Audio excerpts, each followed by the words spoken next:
Би се применили акцизи намалени за 2 денари, дизелот наместо 85,5 денари би се намалил за 10,5 денари и би изнесувал 75 денари, бензин наместо 91,5 денари би се намалил околу 11,5 денари и би изнесувал 80 денари.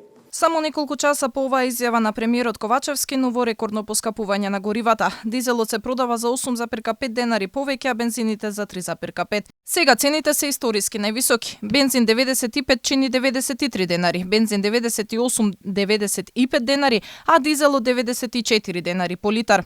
Иако владата вчера се пофали со нов сет на 26 мерки кои ќе ја заштитат економијата, ударот се чувствува од сите страни. Од Сојузот на стопански комори вела дека неизвестноста во која се наоѓаат економските оператори е исклучително тешка, дека се исцрпени резервите со кои би се одржувала веќе нарушената ликвидност и бараат активирање на стоковите резерви. Пакетот на мерки кои го донесе владата ќе има позитивен ефект во надминувањето на несаканите ефекти, но сметаме дека постои простор за нивно надополнување и модификација.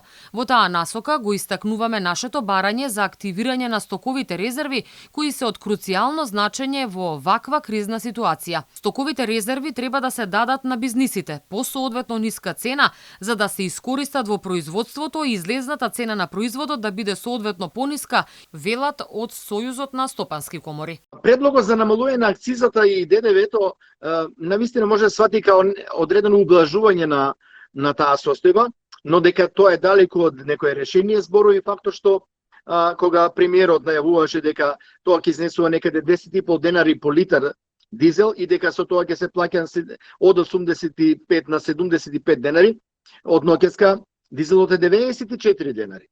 Што значи и да се изгласа ова во собрание, на база на оваа цена тој не може да биде поевтин од 84 денари. Од поскапувањето ќе трпи и транспортот. Превозниците велат постојаното менување на цената на горивата ќе влијае врз тековната ликвидност на превозниците, затоа што сега нема методологија за пресметка на цената на превоз. Драстично се менува ситуацијата затоа што одново имаме не знам како поголемо покачување на цената на нафтата од бензините, што до сега никогаш не се случувало.